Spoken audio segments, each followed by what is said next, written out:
what's going on, YouTube? Welcome back to Let's Build the U.S.S. Enterprise A 2.0 Season 1 Episode 21. I'm Zero Elite, and I just want to thank you guys so much for tuning in today's episode. If you haven't, don't forget to hit that like and subscribe button, helping me support the channel. I can't thank you guys enough for that. Today we've got about a 14-minute episode. We're just going to dive right into this. We'll be picking up where we left off, working on our shuttle bay.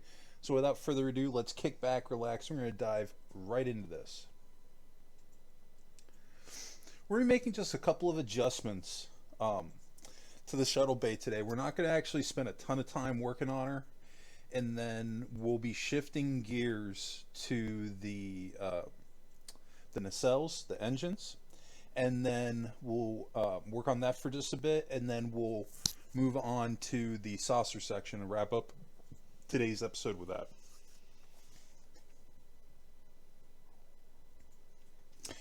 So you can see I'm just bringing this up to the next cut line. Well,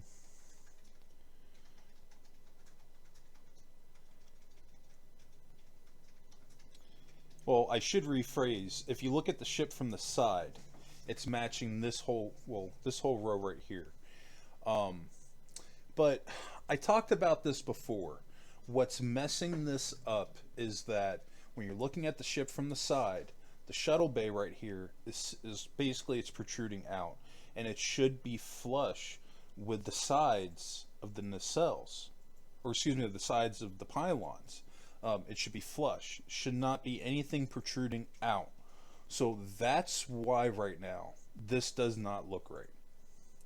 Typically on a normal Constitution class, this is kind of what we would have, at least for the shuttle bay area, maybe just a smidge bigger.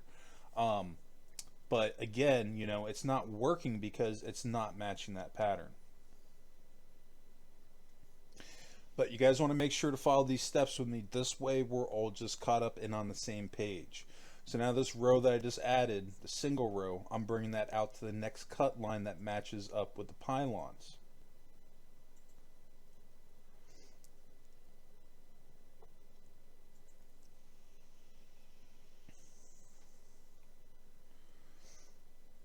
And see, we're not even doing anything that crazy. We're just extending it out by 3. So I say, break it down piece by piece by piece. These builds seem way harder than they actually are, especially when you just break it down into a process.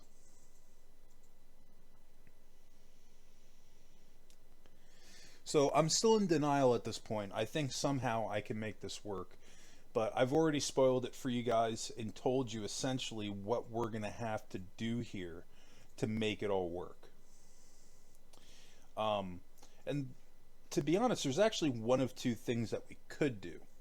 So we could either bring back the shuttle bay a little bit. Well, not bring it back, but make it go inward a little bit and angle it so that it's matching with the pylons currently. Or we could even extend the pylons just in the back on the sides here. We could bring them out to try to make it be more flush. So we have a couple of options.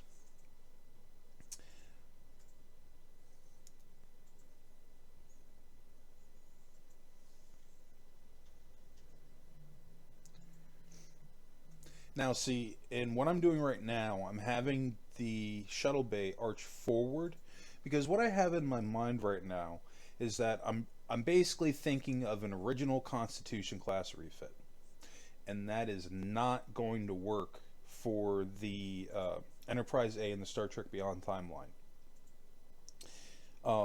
Just the overall shape of the ship, the shuttle bay will not work, in my opinion, with if you try to take the original Constitution class refit and blend it in with the Kelvin timeline Constitution class refit 3, or we're just going to say Enterprise A because there's been too many refits in the Kelvin timeline.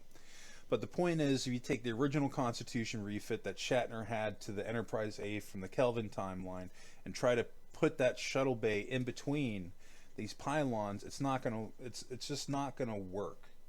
Now, somebody might look at this, though, and be like, well, you know what, Zero, I really like that with the angle going forward. Look, do it, you know, go for it.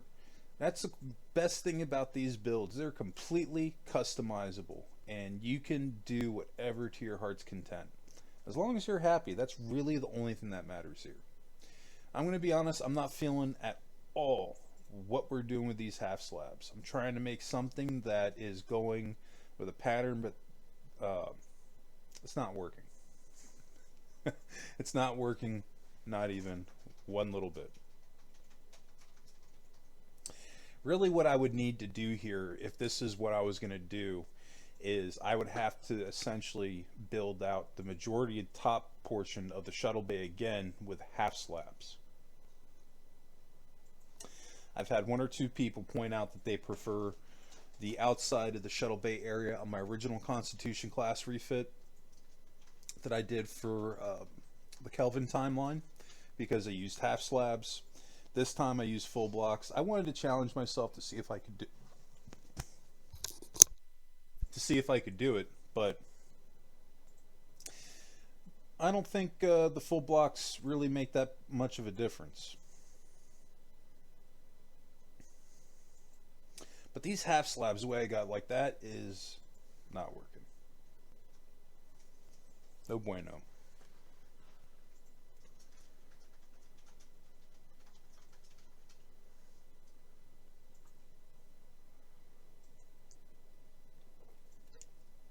It's either this part, I think we have one more step after this. We'll be shifting gears over to the engines.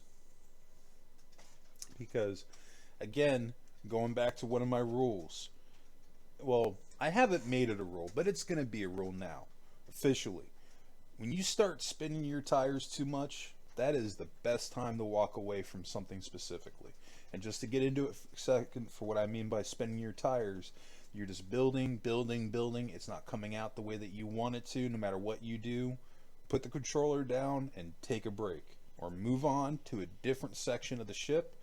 In my experience, this is the single best thing you could possibly do, because this allows you time to recharge. You come back to it with a fresh set of eyes, and then we'll knock it out.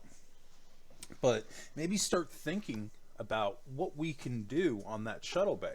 I had asked that previously, so I just want to refresh you guys, those that maybe still are pondering this problem that we're dealing with, what we can do to blend in those two areas. I'm going to show you guys in the next couple of episodes here, and basically what we'll do is that we'll pretty much compare. You'll be able to see what I have and compare that to what you thought of as a solution, or maybe just took the liberty and built it out in your ship. But those of you that end up doing that, if it's not matching up with what I have, who cares?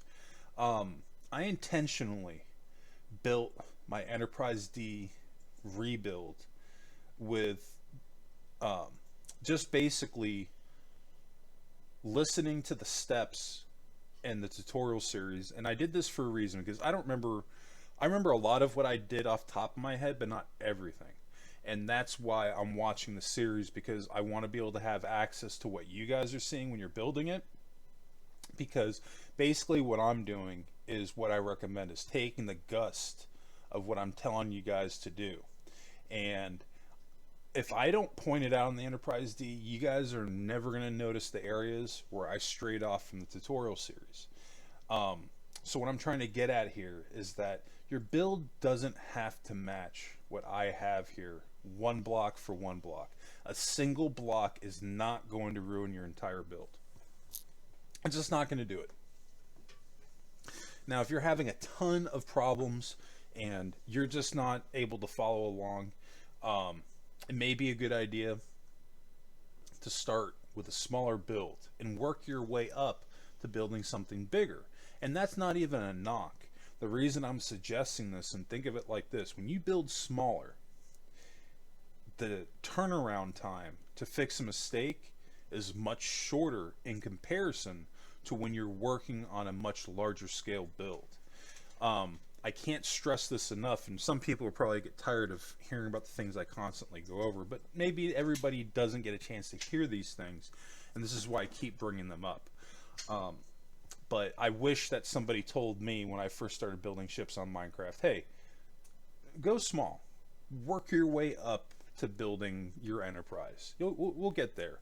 But let's learn how to build first, and what you need to learn to get better at this, so that this way, when you start working on that Constitution class, you're going to be ready to do it. Me, though, I did it the hardest way possible. I learned how to build starships, building that ship, and I essentially built the original Enterprise A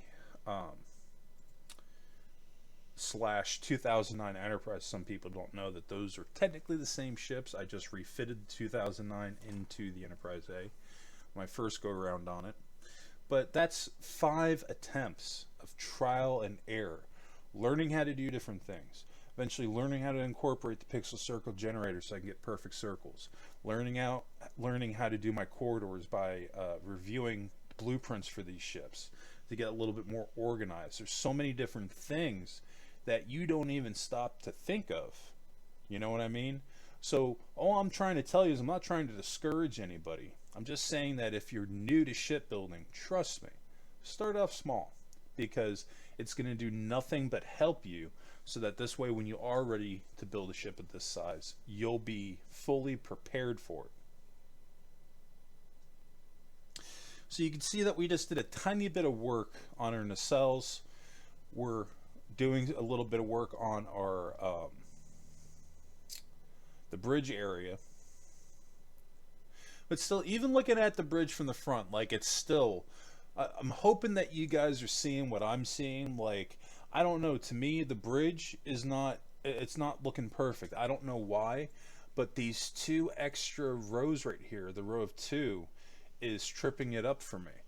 And that's what ends up making this a little bit more angled, because to fix that, I just do it going a single block, going inward at an angle, going straight across, so it has more of that octagon look on the one side. But, you know, if you guys like how it is right here, I say leave it as is.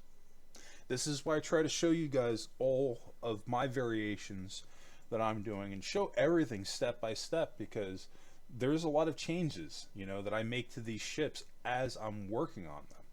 And what I like, somebody else might not. What I change, somebody might like. So these are the reasons why I go over this stuff. So now we're going to be shifting gears from working on our bridge. We're just going to clean up the saucer a little bit. These black builder lines, we're going to delete those, and we're just going to basically reestablish our X access point. We're not going to build into the shelf that the bridge is sitting on. You can see I'm not building into the half slabs, just building into the full blocks. I'm just going to bring that right up to that row, right up to the half slab before the bridge shelf starts, but we're not going to build into that. Because we're basically going to be prepping out our hull lines on the saucer.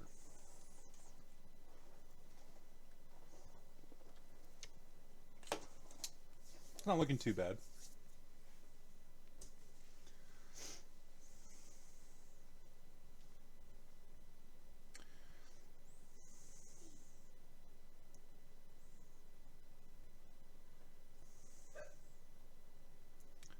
So we gotta figure out here if I want the hull line on the lower part of the saucer to go into these half slabs, or maybe have it start closer in. Right now I'm just doing it to the row here that we just have the half slabs only. I'm not bringing it into the additional lines going closer in just yet.